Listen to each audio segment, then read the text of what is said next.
Hello guys, welcome to Sourav Omniverse YouTube channel. আজ Calcutta university English honours semester 6 এর DSC বি3 paper থেকে mock test বানিয়ে দিচ্ছি। এর আগে সবই বানিয়ে দিয়েছি এবং সাজেশনও বানিয়ে দিয়েছি। সেগুলো যদি কেউ দেখে না থাকো, নিচে ডেসক্রিপশন বক্সে লিঙ্ক দিয়ে রাখছি। আর তার সাথে যদি কেউ নোটস পারচেস করতে চাও, তাহলে নিচে হোয়াটসঅ্যাপ নাম্বার দেওয়া আছে, হোয়াটসঅ্যাপ করে দিও। বা ফিফথ সেমিস্টারে যদি কারো সাপ্লি থেকে থাকে, যদি পড়তে চাও, তাহলেও যোগাযোগ করতে পারো। আচ্ছা, এই পেপারে জানো 65 নাম্বারের পরীক্ষা হয় এবং 5টা শর্ট কোশ্চেন প্রথমে থাকে। 5টা শর্ট কোশ্চেন ভালো করে করে যাবে। এই 5টাই পড়বে এরকম কোনো গ্যারান্টি নেই। শর্ট কোশ্চেন তো গ্যারান্টি দেওয়া পসিবল নয়, বাট বড় কোশ্চেন আমি অ্যাসিওরেন্সের সাথে বলতে পারি। আচ্ছা, শর্ট কোশ্চেন একটু বেশি করে প্র্যাকটিস করবে। আমি ইউটিউবে প্র্যাকটিসও করিয়ে দেবো কিছু। আর বাকি প্রিভিয়াস ইয়ারেরগুলো করবে। আর এখানে আমি ইউনিক কোশ্চেন নিয়েছি। প্রিভিয়াস ইয়ারে যেগুলো পড়েছে, একটা কি দুটো হয়তো তার সাথে ম্যাচ আছে, বাকি নিজে থেকেই দিয়েছি।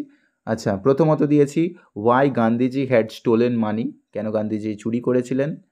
তারপরে write the English teacher name who taught Rabi in their home, রবিদের বাড়িতে এসে কোন শিক্ষক মশাই রবিকে ইংরাজি শেখাতেন। এর সাথে আর একটা আমি কোশ্চেন অ্যাটাচ করে বলছি, সেটারও অ্যান্সার লিখবে। সবকটা অ্যান্সার কমেন্ট বক্সে লিখবে, তাহলে তোমাদের প্র্যাকটিসও হয়ে যাবে আর কতটা কি জানো সেটাও প্রুভ হয়ে যাবে। আচ্ছা, রবির ফার্স্ট আউটিং কোথায় ছিল, কাদের বাড়িতে ছিল এবং কোন জায়গায়, লোকেশনের নামটা মেনশন করবে। এবং তার সাথেও লিখবে কেন রবি কলকাতা থেকে সেখানে গিয়েছিলেন। ঠিক আছে, তার রিজনটা কী ছিল।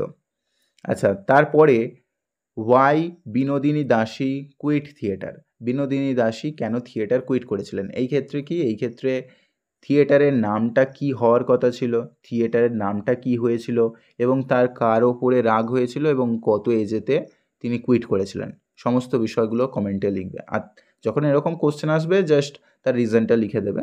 বাট আমার যখন আমি কোশ্চেন করছি, ওগুলো অ্যাটাচ কোশ্চেন বলে দিচ্ছি। আচ্ছা, তারপরে at what age Gandhiji married to Kasturba, কত বছর বয়সে কস্তুরবাকে বিবাহ করেছিলেন। ঠিক আছে, বয়সটাকে মেনশন করবে। আচ্ছা, তার সাথে আর একটা মেনশন করে দেবে গান্ধীজির বাবা কত বছর বয়সে মারা যান, যখন গান্ধীজির কত বয়স ছিল।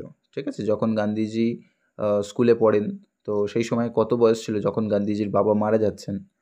আচ্ছা, তারপরে পরের কোশ্চেনটা দিয়েছি write the 3 location name which Chowdhury has mentions in his autobiography. এই ক্ষেত্রে অনেকেই কনফিউশন হয়ে ভুলটা করবে, আর সেই ভুলটা হচ্ছে কলকাতা, লন্ডন বা ইংল্যান্ড লিখবে হয়তো, কলকাতা, ইংল্যান্ড আর বাংলাদেশ। বাট এই তিনটে কিন্তু নয়, এই তিনটে লোকেশনের নাম তিনি এখানে চ্যাপ্টারের মধ্যে ইনক্লুড করেননি, যেখানে বলা হচ্ছে অটোবায়োগ্রাফির মধ্যে মেনশন করেছে। ঠিক আছে, সেই তিনটে লোকেশনের নাম তো অতি অবশ্যই কমেন্টে লিখবে, দেখি কে কতটা জানো।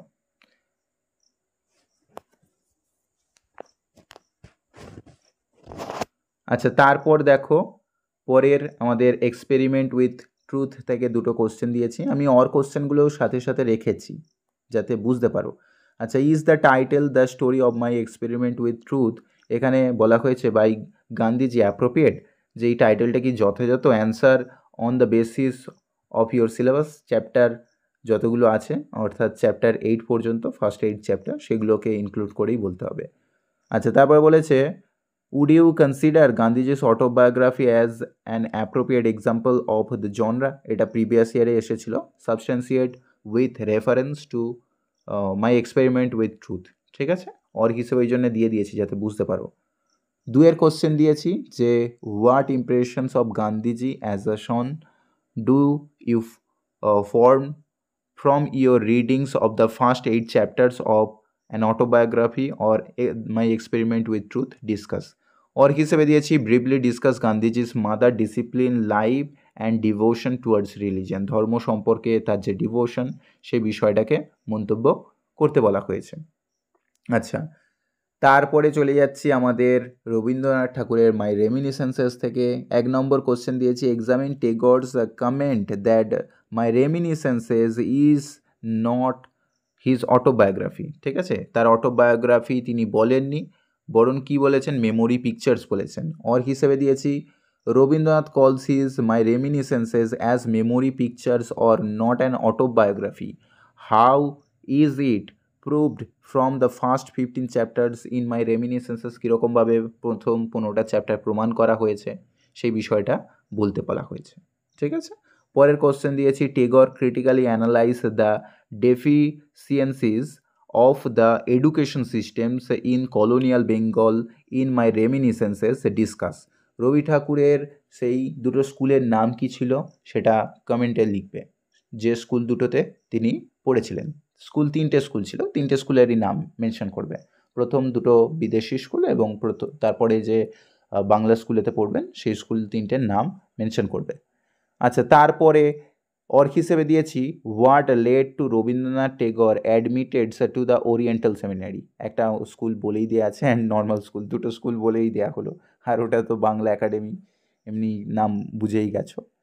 আচ্ছা, এর সাথে অ্যাটাচ কোশ্চেন আছে যে and what did the author remember about this institution. সেই ইনস্টিটিউশন সম্পর্কে কি মনে পড়ে, বা এটাকে ঘুরিয়ে দিতে পারে যে স্কুল লাইফটা কীরকম কেটেছিল, স্কুল লাইফে কীরকম টিচার তার হাতের ওপর স্লেট চাপিয়ে দিত, বা কীরকমভাবে সেখানে তিনি ওই পিলারগুলোকে পড়াতেন। মাই রেমিনিসেন্সেস নিয়ে ইউটিউবে ভিডিও বানিয়ে রেখেছি, শুনতে পারো, ক্লাসেরই রেকর্ডিং দেওয়া আছে, শুনলে খুব ভালো লাগবে, শুনে দেখো। তারপরে অর হিসেবে দিয়েছি describe how Tagore was trained in various subjects at homes with references first 15 chapters in my রেমিনিসেন্সেস।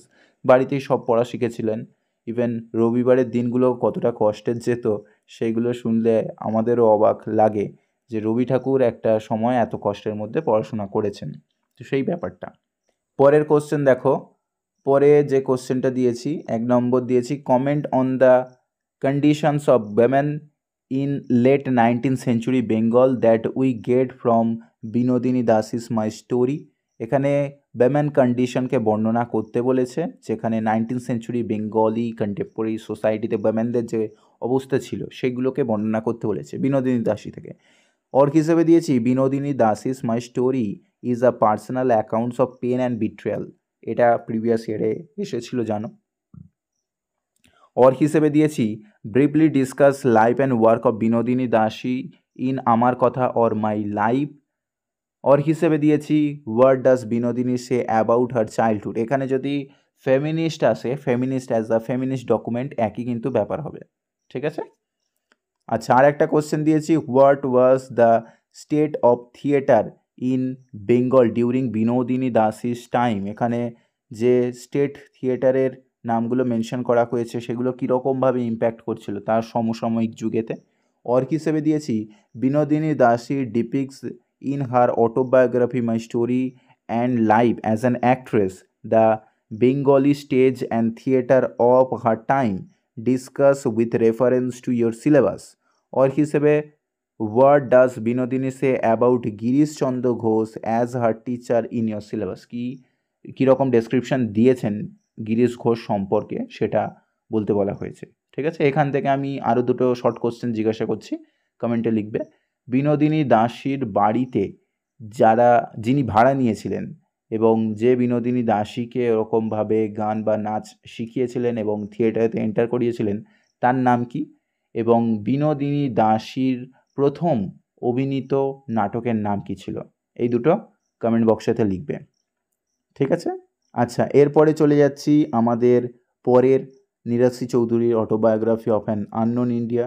সেখানে দিয়েছি describe briefly Nirad Chaudhuri's life at Kishoreganj as narrated in the autobiography of an unknown Indian. তো অলরেডি একটা লোকেশনের নাম পেয়ে গেছো, শর্ট কোশ্চেনে একটা লোকেশন দিয়েছিলাম, তিনটে লোকেশন লিখতে বলেছিলাম, একটা তার মধ্যে জেনে গেলে কিশোরগঞ্জ, বাকি দুটোর নাম লিখবে।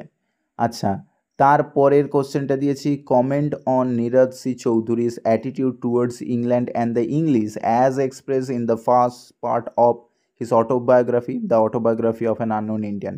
মানে ইংল্যান্ড ইংলিশ অ্যাটিটিউড সম্পর্কে তার কী কী বিষয় সম্পর্কে আলোচনা করা হয়েছে। এটার ওপরে ভিডিও বানানো হয়নি, আমি বানিয়ে দেবো খুব শীঘ্রই। আর বাকি consider the appropriateness of the title the autobiography of an unknown Indian. এখানে টাইটেল যদি দেয় একই ব্যাপার হবে কিন্তু, ঠিক আছে, কেননা নিজেকে আননোন বলেছেন, আননোন ইন্ডিয়ান বলে অ্যাড্রেস করেছেন, তো সেই বিষয়টা। নীরাশী চৌধুরীর বিশাল লাইফ স্প্যান, 101 বছর তার লাইফ স্প্যান, এবং খুব সুন্দর, বিশাল স্কলার একজন ব্যক্তি, খুব সুন্দর ডেসক্রিপশন দেওয়া আছে। সে বেনাগ্রাম হোক কিংবা কিশোরগঞ্জ হোক বা তার মামার বাড়ি হোক, খুব সুন্দর সুন্দর বর্ণনা দেওয়া আছে। আমি খুব তাড়াতাড়ি ভিডিও বানিয়ে দেবো। ভিডিওটাকে একটা লাইক করে দিও আর চ্যানেলটা একটা সাবস্ক্রাইব করে নিও। দেখা হচ্ছে পরের ভিডিওতে। সকলে ভালো থেকো। কোনো রকম ডাউট হলে কমেন্ট বক্সে জানিও। বাই।